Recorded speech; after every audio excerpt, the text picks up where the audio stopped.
चलिए अभी बताइए कैसे हो सभी के सभी। एसएससी जीडी का एग्ज़ाम है, वो दिन बर दिन डेट नज़दीक आ रही है। आप बता सकते हैं आपकी तैयारी कैसी चल रही है?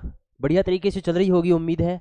और उसी तैयारी को बेहतरीन करने के लिए एसएससी जीडी के practice set previous year paper, वो भी क्या शिफ्ट वाइज, और आपको शॉर्ट ट्रिक के साथ उसका सॉल्यूशन करवाया जा रहा है। तो आप इसको देखना नहीं भूलें, ठीक है।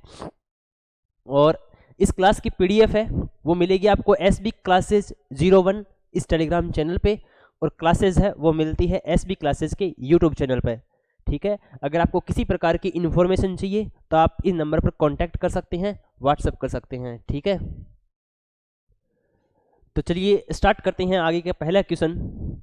ये जो शिफ्ट रहेगी वो रहेगी 21 फरवरी 2024, और ये रहेगी पहली शिफ्ट का पेपर, ठीक है। 21 फरवरी 2024 के पहली शिफ्ट का क्वेश्चन, और ये सारे के सारे क्वेश्चन क्या हैं भाई? शिफ्ट वाइज प्रीवियस ईयर हैं। तो आपको ये देखने की ज़रूरत नहीं है अभी कि ये क्वेश्चन इंपॉर्टेंट है या अनइम्पोर्टेंट है, ठीक है। ऐसा कोई मैटर आपका नहीं रहने वाला है, ठीक है। तो चलिए स्टार्ट करते हैं हमारे पहले क्वेश्चन से। लिखा हुआ है 6 + 2 गुणा में 9 - 4 / 2 का मूल्यांकन कीजिए। देखो सिंप्लीफिकेशन के सवाल को बहुत ही सावधानी से करना है, ठीक है। अगर थोड़ा सा भी इधर उधर हो गया तो ये सवाल गलत हो जाएगा। कैसे कि 6, इसको लिखेंगे 6 + 2 गुणा में, देखो 9 में से 4 घटाएंगे कितने बचेंगे? 5, और भाग में कितना? 2, ठीक है। अब देखो 6 प्लस, पहले भाग 16 होगा तो इसको ऐसे लिख लेंगे 5 भाग में 2, 2 से 2 कैंसिल, 6 और 5 कितने? 11। ऑप्शन नंबर कौन सा रहेगा हमारा?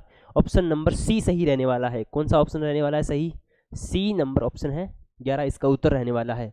सारे के सारे सवालों को ठीक से देखेंगे, ठीक है। आप देखना अपने तरीके में थोड़ा चेंज करना, ठीक है। जैसे ये वाला सवाल लिखा हुआ है, बहुत ही बढ़िया सवाल लिखा हुआ है, करके देखो भाई, ठीक है। मैं इसको थोड़ा सा कम कर देता हूँ।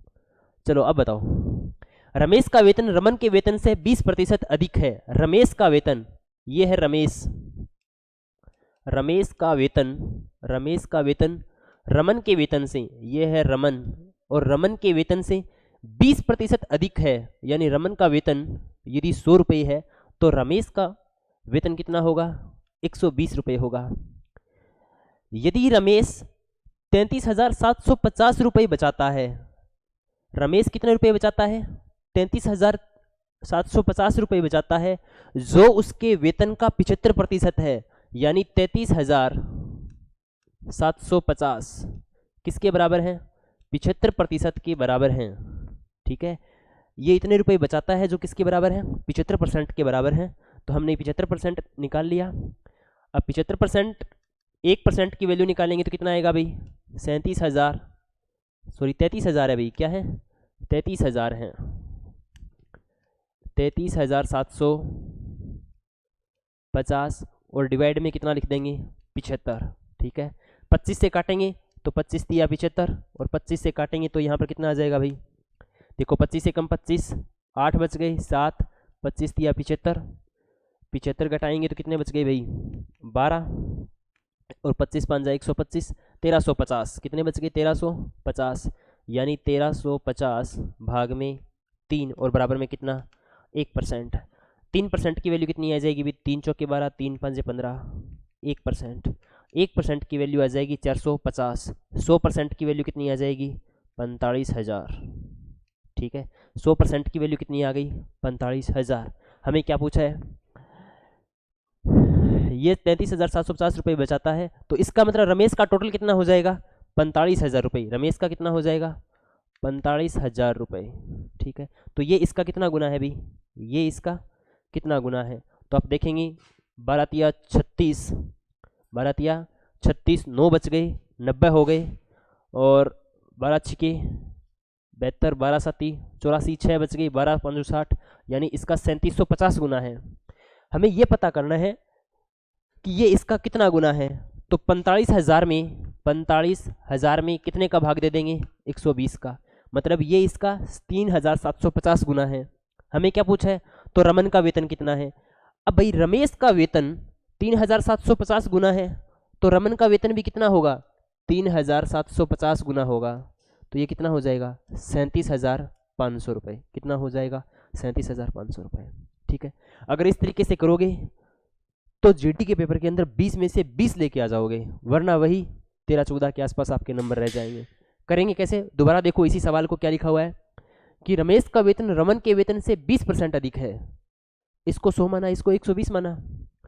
अब बोल रहा है कि रमेश 33,750 रुपये बचाता है, जो 75% के बराबर है। 75% के बराबर हमने ले लिया, यहाँ से टोटल वैल्यू निकाल ली 100% की, कि रमन का रमेश का वेतन है वो 45,000 रुपये है। ठीक है, 45,000 रुपये है, और हमारे अकॉर्डिंग कितना है 120। हमने देखा कि ये कितना गुना है, अगर ये इतना गुना है तो उसका इतना गुना ही ये होगा। ठीक है, सवाल को मैंने बहुत ही बढ़िया तरीके से समझाने की कोशिश की अभी। अगर आपके थोड़े से कॉन्सेप्ट स्ट्रॉन्ग हैं, थोड़े से कॉन्सेप्ट स्ट्रॉन्ग हैं, तो आप सीख जाओगे, क्योंकि अभी कम से कम 40 दिन बाकी हैं आपके पेपर के अंदर। 40 सेट करने वाले हम बहुत ही तकड़ी मेहनत के साथ। ठीक है, तो जुड़े रहिए हमसे, और कोई भी तरीका नहीं समझ में आता है ना तो कमेंट बॉक्स में लिख दिया करो, मैं आपको शॉर्ट्स के माध्यम से दोबारा बता दूंगा। ठीक है, क्योंकि कई बार क्या होता है कि आपका ये तरीका पहली बार देखा हुआ होगा। ठीक है, चलो बातों में टाइम ज़ाया नहीं करते हैं। देखिए, एक वस्तु का विक्रय मूल्य 1690 रुपये है। विक्रय मूल्य का मतलब एसपी, एसपी कितना है 1690 रुपये है। कितना है 1690 रुपये है। यदि 35% की छूट दी जाती है, बताओ भाई छूट है वो किस पर दी जाती है, हमेशा ही छूट दी जाती है हमेशा ही विक्रय मूल्य पर। किस पर, विक्रय मूल्य पर। छूट हमेशा किस पर दी जाती है, विक्रय मूल्य पर। तो सॉरी, छूट हमेशा अंकित मूल्य पर दी जाती है, भाई गलत ही लिख दिया। छूट हमेशा किस पर दी जाती है, एमआरपी पर। ठीक है, जो मार्केट रेट प्राइस होता है ना उस पर। इसका मतलब एमआरपी, एमआरपी कितना है 100 रुपये। कितना है 100 रुपया। एमआरपी 100 रुपये है, 35 रुपये की आपने छूट दे दी, तो उसको बेचोगे कितने में 65 रुपये में। कितने में 65 रुपये में। भाई ऐसे ही तो बेचोगे, 100 था 35 की छूट दे दी, 65 रुपये में बेचोगे। लेकिन आप 65 में नहीं बेच रहे, कितने में बेच रहे हो 1690 रुपये में। कितने में 1690 रुपये में बेच रहे हो। बेचना तो आपको 65 में चाहिए था, लेकिन बेच कितने में रहे हो 1690 में। तो ये इसका कितना गुना है, यानी 65 को किससे मल्टीप्लाई कराएं ताकि 1690 आ जाए। देखो मैं 1690 में भाग देता हूँ 65 का। ठीक है, तो 13 से काट दो इसको, 13 पंजे 65 और 130, क्योंकि 13 को 13 से मल्टीप्लाई कराएंगे तभी तो 196 आएगा। 5 से काटेंगे इसको तो कितना बन जाएगा भी, ये 25 26 कितना बन जाएगा 26, यानी इसका 26 गुना है। ये कितना गुना है 26 गुना। देखो भाई जोड़ घटाओ गुणा भाग तो आपकी स्पीड होनी चाहिए ना। ठीक है, 65 को 26 से गुणा कराएंगे तो कितना आएगा 1690 आएगा। तो इसकी जो ये मार्केट प्राइस है ना वो भी कितने गुना होगी 26 गुना। कितने गुना होगी 26 गुना। तो ये कितनी हो जाएगी 2600। कितनी हो जाएगी 2600। ठीक है, आगे देखिए अगले वाला क्वेश्चन। आगे वाला क्वेश्चन लिखा हुआ है कि यदि कुल वस्तुओं का लाभ, यदि कुल वस्तुओं का 70%, हमने कुल वस्तुएं कितनी मानी, कुल वस्तुएं कितनी 100। अब ये बोल रहा है कुल वस्तुओं का 70%, यानी कुल 100 है, 100 का 70% 20% के लाभ पर बेचा जाता है। तो 100 रुपये में से 70 रुपये की वस्तु को 20 रुपये के लाभ पर बेचोगे, मतलब 20% का लाभ होगा। तो 20/100 7 दूनी 14, कितने रुपए का लाभ होगा 14 रुपये का आपको लाभ होने वाला है। ठीक है, अब 100 में से 70 तो आपने 20% के लाभ पर बेच दी, बाकी कितनी बची 30। कितनी बची 30%। और 30% वस्तुओं को तुम 10% की हानि पर बेच रहे हो, मतलब 10/100, 3 एकम 3। ठीक है, अब आपको टोटल जो ओवरऑल है वो 14 रुपये का तो क्या हो रहा है लाभ, 14 रुपये का तो क्या हो रहा है लाभ, 14 रुपये का तो क्या हो रहा है लाभ, और 3 रुपये की क्या हो रही है हानि। 14 रुपये का लाभ हो रहा है, 3 रुपये की हानि हो रही है। तो आप बताओ ओवरऑल प्रॉफिट कितने का हो रहा है। 14 में से 3 घटाएंगे कितना 11, यानी ओवरऑल जो प्रॉफिट हो रहा है वो कितने का हो रहा है 11 रुपये का आपको प्रॉफिट हो रहा है। अब देखो 11 रुपये का प्रॉफिट हो रहा है, हो किस पर रहा है 100 रुपये पर, यानी कुल वस्तुएं कितनी है 100। परसेंटेज निकालने के लिए गुणा में 100, 100 से 100 कैंसिल, कितना आएगा 11%। कितना आएगा 11%, ऑप्शन नंबर डी। ठीक है, SECGD के अंदर ये प्रश्न है वो आपके लिए पत्थर की लकीर साबित होने वाले हैं, ठीक है। SECGD में देखना इनका, और मेरे करने का जो तरीका है ना, आपको अगर ढंग से तैयारी आपने की है ना तो इन प्रश्नों का सॉल्यूशन है वो आपको सबसे बेस्ट लगेगा, ठीक है। अगर प्रश्नों का सॉल्यूशन बेस्ट नहीं लग रहा है ना तो इसका मतलब आपके जोड़ घटाव गुणा भाग और खुद चेक करना, ठीक है। बाकी देखिए सबसे शॉर्ट तरीका बताने वाला हूं मैं, ठीक है। देखो ये लिखा हुआ है 2.3 की बार और 4.3 की बार, क्या मैं इसको ऐसा लिख सकता हूँ क्या, 2 + 0.3 की बार और 4 + 0.3 की बार, ठीक है। अब जो डायरेक्ट नंबर है उनको जोड़ लो, 4 और 2 कितने 6 + 0.3 की बार + 0.3 की बार, कितना बन गया अभी, इसको लिखेंगे 3/9 और इसको लिखेंगे 3/9। ये तो पता है ना कि बार को हटा के क्या लगाते हैं, जितनों के ऊपर बार है उतने 9 लगाते हैं, क्या, जितनों के ऊपर बार है उतने 9 लगाते हैं। तो ये कितना बन जाएगा 6 प्लस ये कितना बन जाएगा, 3 से काटेंगे 3 एकम 3 3 तिये 9 यानी 1/3, 3 एकम 3 3 तिये 9, 1/3 1/3 कितना बनेगा 2/3। अब 6 तिये 18, 6 तिया 18, 18 और 2 20, 20/3, ठीक है। तो आई थिंक आपको ये समझ में आ गया होगा भाई, 20/3 यानी ऑप्शन नंबर सी है वो बिल्कुल सही रहने वाला है। चलिए अगर इस प्रश्न को तुम क्या करोगे, अगर वीडियो को स्टॉप करके हल करोगे ना तो लगभग गलत हो जाएगा। देखो कैसे, 27 गुणा में 50, 27 गुणा में 50, डिवाइडेशन में कितना 25, डिवाइडेशन में कितना 25, गुणा में कितना 5, 15 में से 14 घटाएंगे गुणा में कितना 1, प्लस 800 में भाग किसका देना है 25 का, ठीक है। जिसने ये वाली लाइन लिखी है ना तब तो सही है, वरना तो गड़बड़ी है। देखो सबसे पहले भाग को सोल्व करेंगे तो 25 में 50 का भाग 50 में 25 का भाग देंगे तो कितना आएगा 2, तो 27 गुणा में 2, गुणा में कितना 5, गुणा में कितना 1, प्लस 800 में 25 का भाग। देखो मैं आपको बताता हूँ कि 800 है, 800 में हमें भाग देना है 25 का, ठीक है। मैं क्या लिखता हूँ, इसको लिखता हूँ 8 गुणा में 100/25। अब हमें 100 में 25 का भाग दे तो हमें पता है कितना आता है 4, 8 चौके 32। अब ये कैलकुलेशन है ना आप दिमाग में भी कर सकते थे, ठीक है। तो 800 में भाग देंगे 25 का कितना आएगा 32, ठीक है। अब जोड़ दो भी, देखो 5 दूनी 10, 5 दूनी 10, 10 को 27 से कराएंगे 270, प्लस में 32 कितने आएंगे 302, ऑप्शन नंबर सी। अब टाइम आ गया अभी अपनी तैयारी को धार देने का, तो लगातार हर रोज 11:15 बजे, इसका टाइम कितना है 11:15 बजे, जुड़ना नहीं भूलें, ठीक है। चलो ये वाला बताओ, अगेन शानदार प्रश्न, ठीक है। प्रश्न शानदार क्या है, जो मतलब एसएससी ने पूछे हैं वही तो मैं बता रहा हूँ।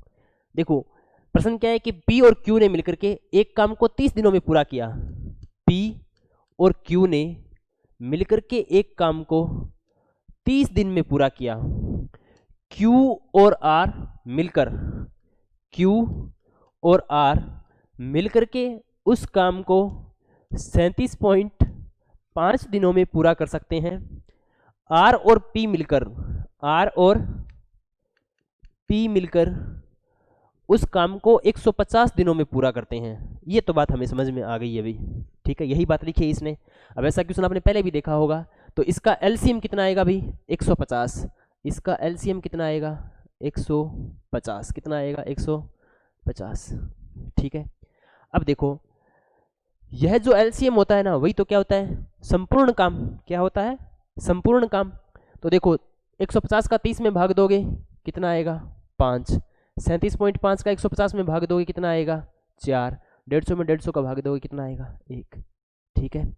इसका मतलब P और Q दोनों मिलकर के एक दिन में 5 काम करते हैं, Q और R दोनों मिलकर के एक दिन में 4 काम करते हैं, R और P मिलकर एक काम करते हैं। तो ये सारे मिलकर के कितना काम करेंगे, देखो P यहां पर भी है, यहां पर भी है, Q यहां पर भी है, यहां पर भी है, R यहां पर भी है, R यहां पर भी है।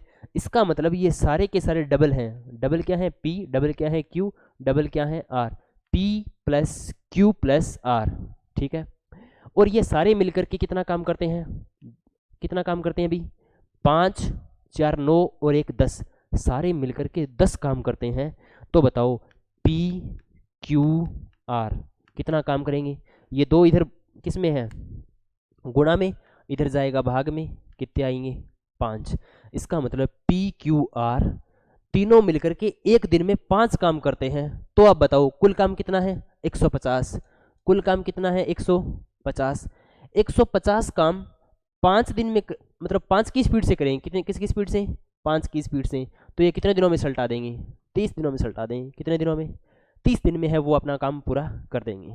ठीक है, चलिए आगे देखिए भी, आगे वाला सवाल, ये वाला बढ़िया प्रश्न है भी कि 35 कर्मचारियों की औसत औसत आय कितनी है कि 35 कर्मचारियों की औसत आय के रुपए है, तो उनकी कुल आय कितनी हो जाएगी भी, कुल आय कितनी हो जाएगी 35 के, कितनी हो जाएगी 35 के। ठीक है, अब 35 के कैसे हुई भी, देखो औसत का फॉर्मूला होता है, औसत क्या होता है, राशियों का योग बटे राशियों की संख्या। हमारे पास 35 कर्मचारी हैं और उनकी औसत आय के है, तो इन दोनों का गुणा करवाना है। जब इन दोनों का गुणा करवाएंगे तो कितना आएगा 35 के। ठीक है, तो उनकी कुल आय कितनी हो गई 35 की। यदि प्रबंधक की आय भी शामिल कर ली जाए, यानी इस आय में एक प्रबंधक की आय को शामिल कर लिया जाए, तो औसत आय 19,000 रुपये हो जाती है। औसत आय यानी 35 तो ये हो गए, एक ये हो गया 36, और औसत आय कितनी हो गई 19,000 रुपये। ठीक है, आगे देखो क्या लिखा है, यदि प्रबंधक की आय 54,000 रुपये हो, यानी पी का मान कितना है 54,000, तो हम इसको लिखेंगे 35 के प्लस 54,000। ठीक है, और बराबर में क्या लिखेंगे भी 19,000 गुणा में 36, ये वाला इधर चला जाएगा ना। ठीक है, अब देखो हो क्या रहा अभी ऐसे 19,000 गुणा में 36 माइनस के कितने 54,000 और बराबर कितना है 35 के। इसका भी सॉल्यूशन है हमारे पास, चिंता मत करो। ठीक है, अगर कैलकुलेशन टफ आ जाए ना तो भी हैंडल करने का एक तरीका है, वो कैसे देखो, आराम से बताऊंगा, ध्यान से समझना। ठीक है, देखो इसको लिखा मैंने 35 के बराबर, अब देखो मैं इसको लिख रहा हूं 19,000, इस 36 को लिखा मैंने 18 गुणा में 2, लिख सकते हैं ना ऐसा, माइनस में इसको लिखा मैंने 18 गुणा में 3 गुणा में 1,000। ठीक है, अब देखो ध्यान से 35 की, देखो मैं यहाँ से 18 कॉमन ले रहा हूँ, यहाँ से 18, यहाँ से 1,000, यहाँ से 1,000, मतलब 18 गुणा में 1,000 तो कॉमन ले रहा हूँ मैं। ठीक है, तो यहाँ पर कितना बचेगा 19 गुणा में 2। ध्यान से देखो यहाँ से ये वाला कॉमन आ गया, ये वाला कॉमन आ गया, ये वाला कॉमन आ गया, ये वाला कॉमन आ गया, 19 गुणा में 2 माइनस में यहाँ कितना बचेगा 3। ठीक है, अब देखो के का मान कितना आएगा 18 गुणा में 1,000, अब देखो गुणा में 19 दूनी कितना होता है, अरे 19 दूनी कितना होता है 38, 19 दूनी कितना होता है 38, और 38 में से 3 घटाएंगे तो कितना बचेगा 35, कितना बचेगा 35। और इधर कितना था हमारा 35 के, क्या था 35 के का 35 के, 18 गुणा में 1,000 और माइनस का 19 दूनी 38, 38 में से 3 घटाए 35। कैलकुलेशन को ध्यान से देखना।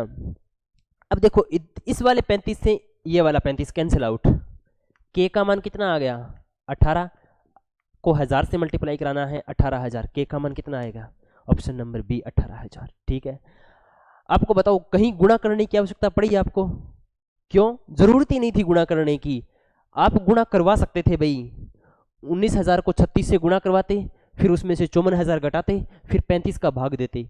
ये सबसे हार्ड कैलकुलेशन होती है। ठीक है, सबसे हार्ड कैलकुलेशन होती है। मैंने क्या बताया सबसे आसान तरीका, और इसका रियल में जो एग्जामिनर पेपर बना रहा है ना उसके दिमाग में भी यही तरीका चल रहा है। वो नहीं चाहता कि बच्चे 36 को 19 से गुणा करवाए, इतना टाइम ही नहीं है, इतना टाइम ही नहीं है। और ऐसे करोगे तो तुम्हें कितना टाइम लगेगा। अगर यही प्रोसेस तुम्हारे दिमाग में हो कि यहाँ से 18 कॉमन आ जाएगा, यहाँ से 18 फिर 3 ऐसे, तो आप खुद देख सकते हो अभी। ठीक है, तो मैं आपको बेस्ट सॉल्यूशन करवा रहा हूँ। ठीक है, आगे वाला देखिए, ये वाला क्वेश्चन क्या लिखा हुआ है कि 22 शिक्षकों की औसत आयु 64 वर्ष है।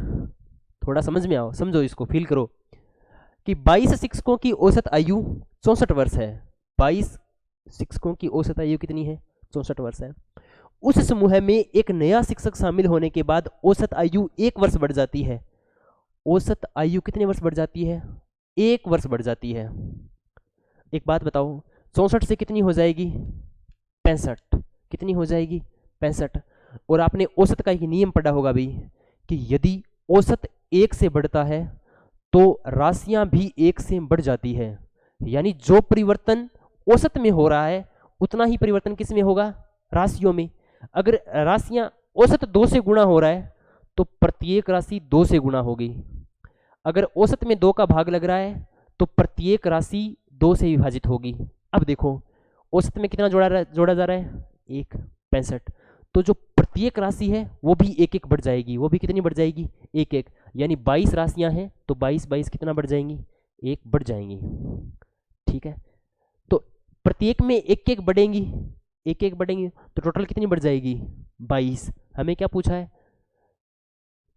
नई शिक्षक की आयु पूछी है, तो नया कितना?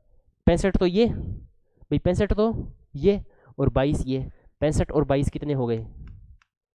5 और 2 7, 6 और 2 8, 87 वर्ष। कितना? Option number B. ये तो है स्मार्ट मेथड। ठीक है, बाकी घिसा पिटा हुआ मेथड भी बता देता हूं मैं कैसे करोगे। कि 22 शिक्षकों की औसत आयु 64 वर्ष है तो उनकी कुल आयु कितनी हो गई? कुल आयु कितनी हो गई? 64 गुणा में 22। उस समूह में एक नया शिक्षक आने के बाद औसत आयु कितनी बढ़ गई? 1 वर्ष बढ़ गई। मतलब अब कितनी है? अब औसत आयु 1 वर्ष बढ़ गई तो औसत आयु कितनी? 65। और अब आदमी भी कितने हो गए? 22 की जगह कितने हो गए? 23। अब 64 को 22 से गुणा कराओ, 65 को 23 से गुणा कराओ। ये गजब का काम है भाई। ठीक है, कर देना भाई आप गुणा और घटा देना। ठीक है, मेरे को ये तरीका आता है और यही बेस्ट है। ठीक है, एग्जाम में तुम इतना गुणा करवाओगे, या देखो 1 वर्ष बढ़ रहा है, ये भी 1 वर्ष बढ़ेगा और इन सभी में 1-1 बढ़ेगा, इन सभी में 1-1 बढ़ेगा, तभी तो ये बढ़ेगा 65। तो 65 किसके कारण हो रही है? 22 के कारण। 65 और 22 87। अगेन देखिएगा, देखो भाई मैं इस बात की गारंटी लेता हूँ कि अगर कॉन्सेप्ट थोड़े से स्ट्रॉन्ग हैं आपके तो क्लास ज़रूर समझ में आएगी। ठीक है, आगे वाला प्रश्न देखिए अभी, ऐसा ही सिंपल क्वेश्चन है कि किसी धनराशि पर 20 वर्षों में, कितने वर्षों में? 20 वर्षों में, 20 वर्षों के लिए, कितने वर्षों के लिए? 20 वर्षों के लिए प्राप्त साधारण ब्याज उस धनराशि का 2/5 है। इस लाइन को ध्यान से समझो। साधारण ब्याज SI, सिंपल इंटरेस्ट, साधारण ब्याज धनराशि का P का 2/5 है। इतनी बातें आई समझ में? तो यहाँ से SI/P का मान कितना आ जाएगा? 2/5। टाइम कितना है अभी? टाइम है 20 साल। हमें क्या पूछा है? ब्याज की वार्षिक दर। एक बात बताओ, SI बराबर फॉर्मूला क्या होता है? PRT/100। क्या मैं इसको ऐसा लिख सकता हूँ क्या? SI बराबर PRT/100। P इधर गुणा में था, इधर लेके आ गया भाग में, कोई फर्क पड़ा? अब वैल्यू देखो, SI/P की वैल्यू कितनी है? 2/5। तो यहाँ पर लिखो 2/5 बराबर R। रेट तो हमें ज्ञात करना है।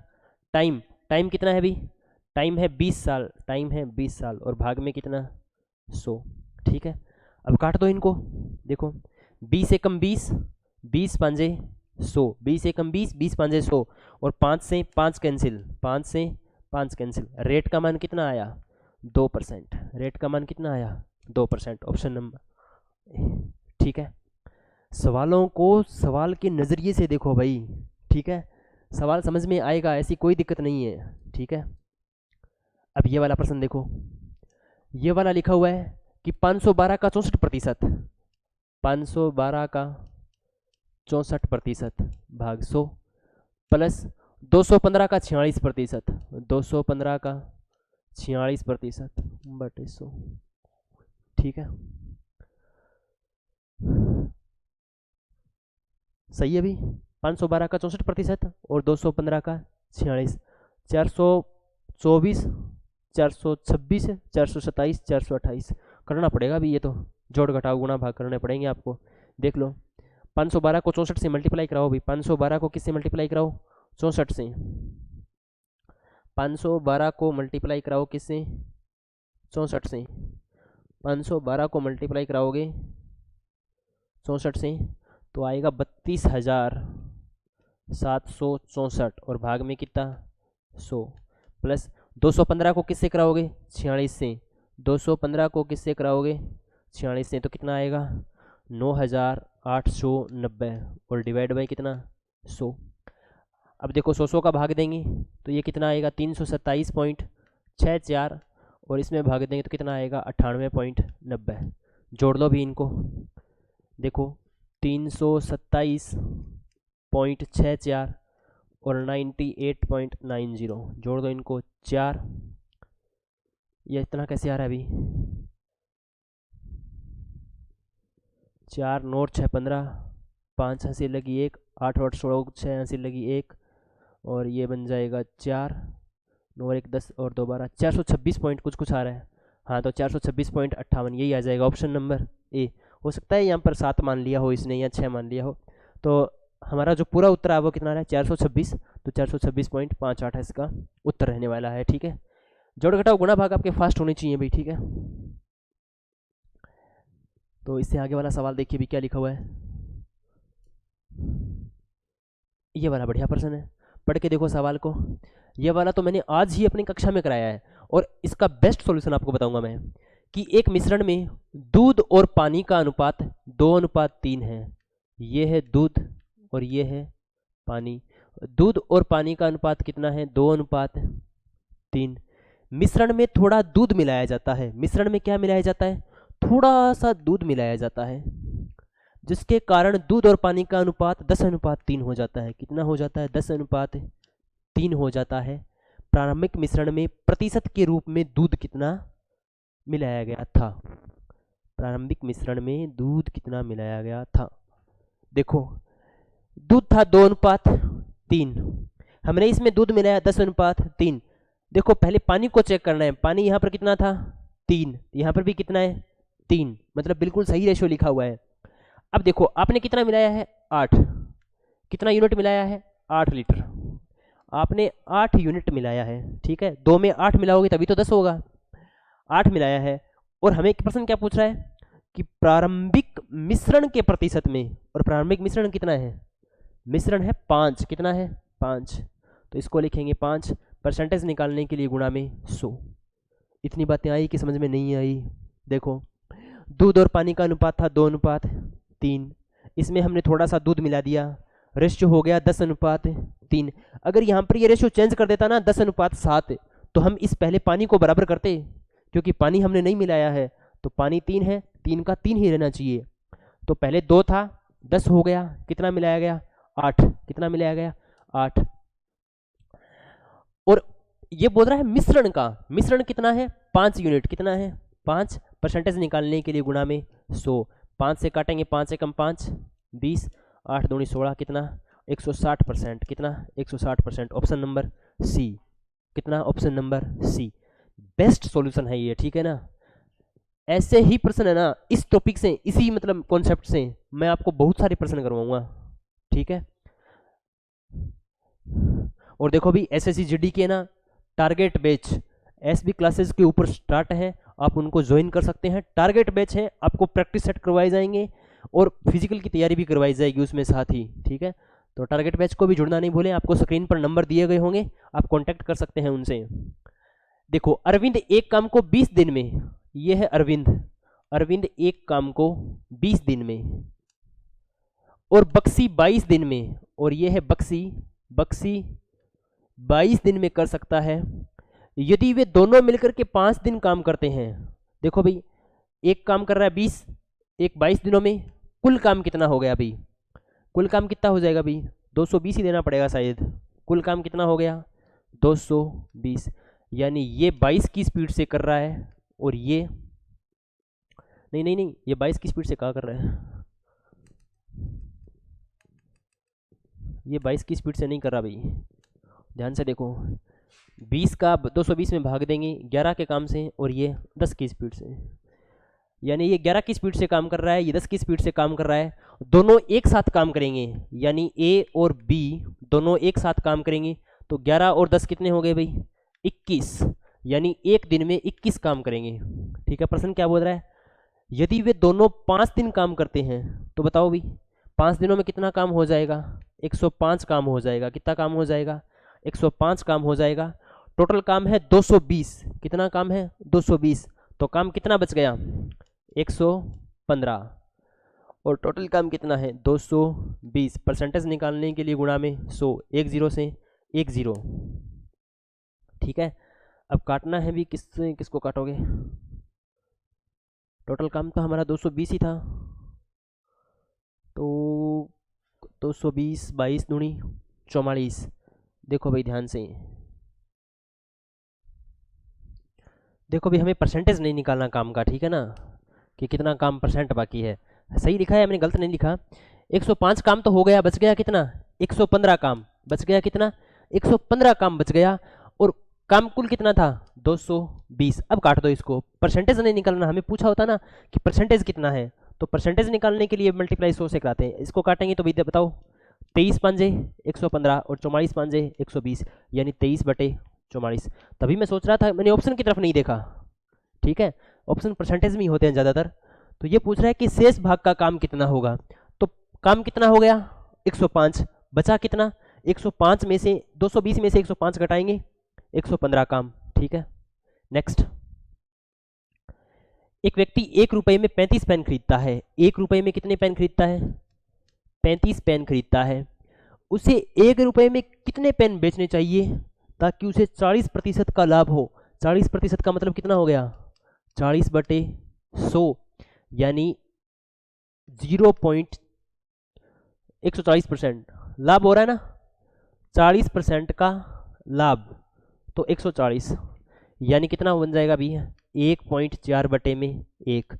यानी 1 रुपए की वस्तु है, उसको कितने में बेचनी चाहिए? 1.4 रुपए में।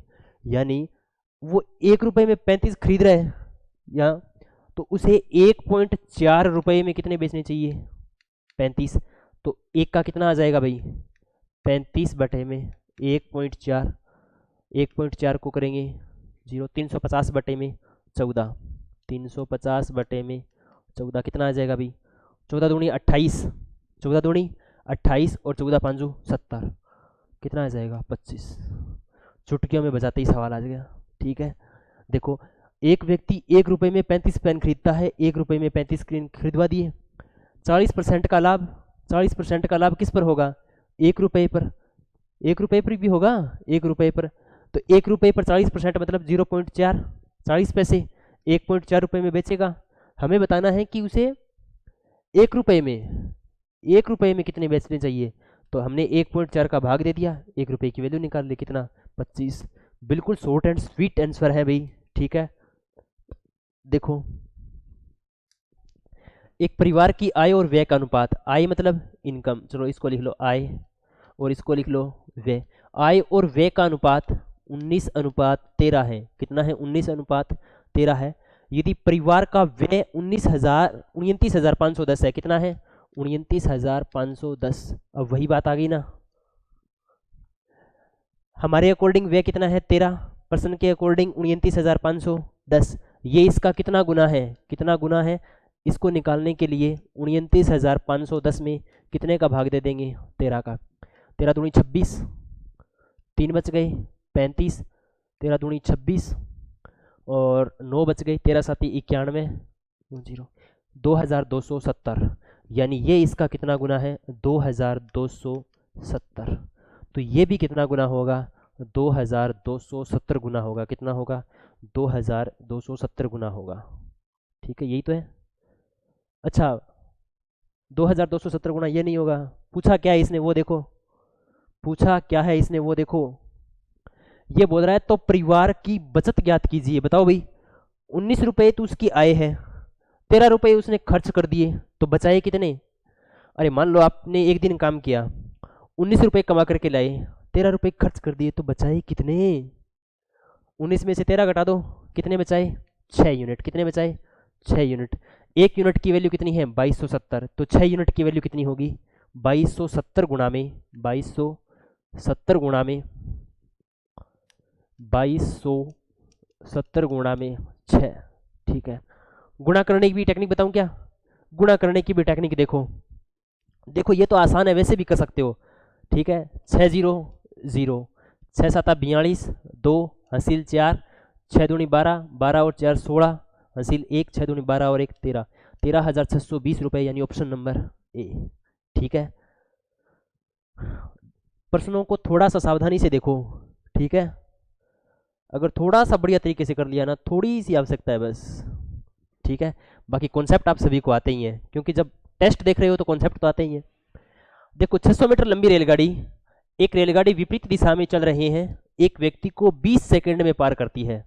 ठीक है भाई, ये 600 मीटर एक लंबी रेलगाड़ी है, और ये है व्यक्ति, मान लो आप ही हो, क्या हो?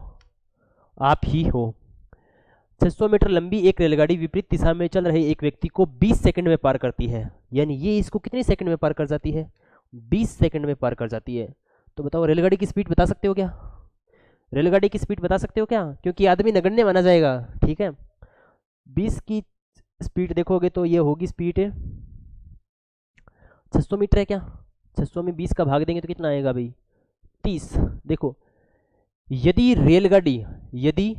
रेलगाड़ी की गति व्यक्ति की गति से 5 गुना है, अब आइए स्पीड, तो व्यक्ति की गति से 5 गुना है। मान लो व्यक्ति की स्पीड कितनी है?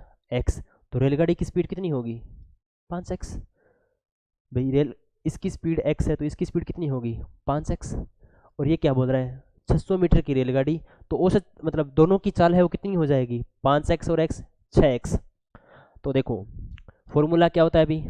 DTS, डिस्टेंस, टाइम और स्पीड। टाइम है 20 सेकंड, टाइम है 20 सेकंड, डिस्टेंस है 600, और स्पीड कितनी है? 5x और x है 6x। ठीक है, अब x की वैल्यू निकाल दो भी, 0 से तो 0 कैंसिल, 6 से 6 कैंसिल। अब देखो यहाँ पर कितना बच गया? 2 बराबर 10 बटे में x, 2 से काटेंगे 5, x का मान कितना आ गया? 5। x का मान कितना आ गया? 5। यानी इस व्यक्ति की चाल कितनी है? 5। तो रेलगाड़ी की स्पीड कितनी है? 25। ये बोल रहा है रेलगाड़ी की गति कितनी है, रेलगाड़ी की गति कितनी है। तो रेलगाड़ी की गति बताओ भाई कितनी होगी? रेलगाड़ी की गति कितनी होगी? बताओ रेलगाड़ी की गति कितनी होगी? रेलगाड़ी की गति कितनी है? 25। कितनी है? 25। लेकिन 25 तो ऑप्शन में नहीं है। लेकिन हमारा जो 25 आया है ना, ये वाला 25 आया है, वो किस में आया है? मीटर प्रति सेकंड में आया है। किस में आया है? 25 मीटर प्रति सेकंड में आया है। लेकिन ऑप्शन क्या है सारे? किलोमीटर प्रति घंटा, किलोमीटर प्रति घंटा। तो हम क्या करेंगे?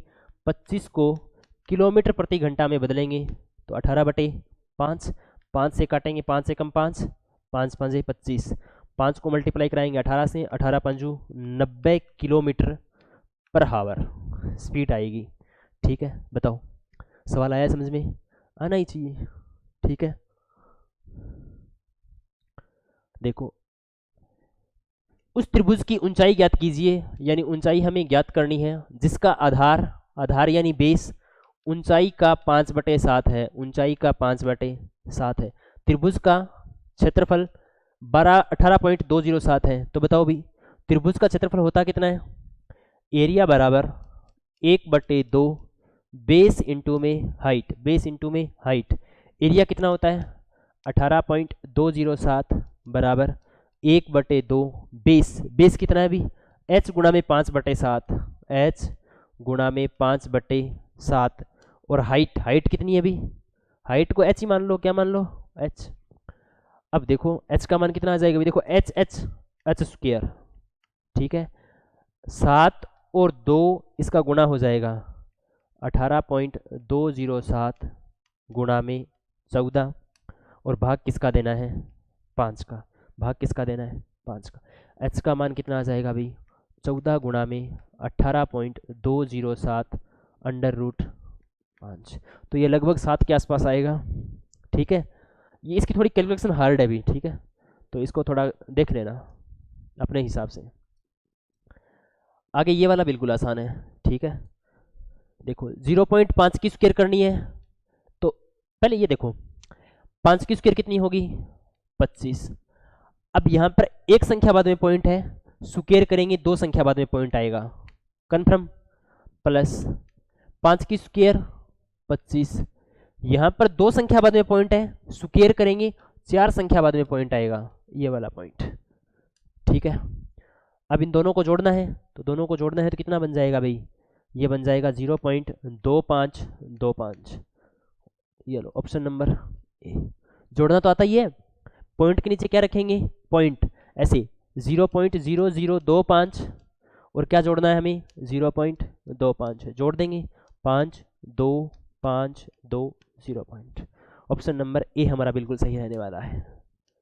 ठीक है, आगे देखिएगा कि एक पुस्तक को अंकित मूल्य के, एक पुस्तक को अंकित मूल्य मतलब एमआरपी के 16/25 पर बेचने पर, यानी बेच कितने में रहे हो, नहीं नहीं नहीं, लैंग्वेज का ध्यान रखना भाई, लैंग्वेज का ध्यान रखना, अंकित मूल्य के 16/25 यानी एमआरपी का 16/25 क्या कर रहे हो बेच रहे हो एसपी।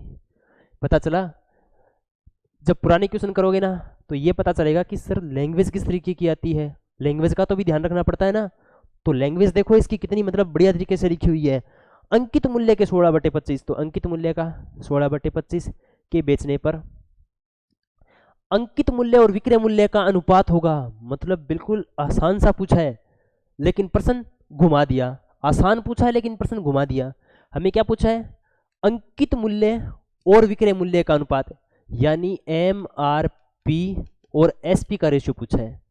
ठीक है, तो अब क्या करेंगे भाई, इसको या तो करो एसपी बटे में एमआरपी कितना 16/25, लेकिन हमें उल्टा पूछा है, ये तो आया एसपी एमआरपी, हमें पूछा है एमआरपी एसपी, तो पलटा दो इसको, कितना 25:16। ठीक है, ऑप्शन नंबर सी। ठीक है, तो इस तरीके से ध्यान रखना, अभी जब भी आपसे पूछा जाए इस तरीके से रेशो चेंज करके तो ध्यान रखना सवाल का। ठीक है, ये सवाल भी बढ़िया है, अभी ऐसा सवाल मैंने आपको हर एक मतलब शिफ्ट में ये प्रश्न जरूर आया है। ठीक है, और मैंने आपको इसका यूनिक सॉल्यूशन बता दिया है अभी। ठीक है, कि सी बटे एस आई का रेशियो कितना होता है 1 plus rate by 100, 1 plus rate by 200 कितना होगा 1 प्लस 2। तो बताओ भाई इससे आगे क्या करेंगे, सी आई कितना है, सी आई देखो सी आई है 144,00 और एस आई कितना है 120,00 बराबर 1 प्लस रेट बाई 200। 20 से तो 20 काट दो, 20 से तो 20 काट दो। ये फॉर्मूला तभी काम करेगा जब टाइम क्या हो 2 साल, टाइम कितना होना चाहिए 2 साल। 144 को 120 से काटोगे तो कितना आएगा भाई 104 से काट दो इसको, 4 तिये 12, 4 6 के 24 और 4 तिये 12, 6 से काटेंगे 6 6 को 36, 6 5 30, यानी ये बन जाएगा 6/5 बराबर 1 प्लस आर बाई 200। ठीक है, तो इसको घटाएंगे भी 1 में से, तो 1 माइनस नहीं 6/5 माइनस 1 बराबर आर बटे में 200, 6/5 घटाएंगे तो कितना आ जाएगा 1/5 बराबर आर बटे 200 और 5 से काटेंगे तो कितना आएगा 40। इसका मतलब रेट कितनी आ गई 40%। ये तो जोड़ घटाव है, सिंपली है, तो जोड़ घटाव करने के बाद रेट कितनी आ गई 40%, रेट कितनी आ गई 40%। टाइम कितना है 2 साल। हमें क्या पूछा है मूलधन, तो एस आई बराबर क्या होता है पी आर टी बटे में 100। ये बोल रहा है साधारण ब्याज साधारण ब्याज कितना है 12,000 रुपये, तो साधारण ब्याज कितना है 12,000 रुपये। पी हमें ज्ञात करना है, रेट है 40%, टाइम है 2 साल, भाग में कितना 100। देख लो भाई, 1 0 से तो 1 0, ठीक है, 1 0 से 1 0, 4 दूनी 8, 4 दूनी 8, 8 से काट दो इसको, 8 एकम 8, 8 5 40, 1500, 1 0 इधर आएगी 15,000, ऑप्शन नंबर ए। ये जीरो इधर उधर करनी है ना, सीख लो, ठीक है। तो ये थे भी हमारे कितने क्वेश्चन, कितने 20 के 20 क्वेश्चन हमने कर लिए हैं। कितने कर लिए हैं 20 के 20 क्वेश्चन हमने, मतलब मैंने समझाया है तब आपको इतना टाइम लगा है। क्या किया है मैंने, समझाया है तब आपको इतना टाइम लगा है, ठीक है। जब आप खुद करोगे ना चुटकियों में कर दोगे। आई बातें समझ में। तो आई थिंक मैंने आपको 20 के 20 क्वेश्चन बहुत ही बढ़िया तरीके से कराए हैं।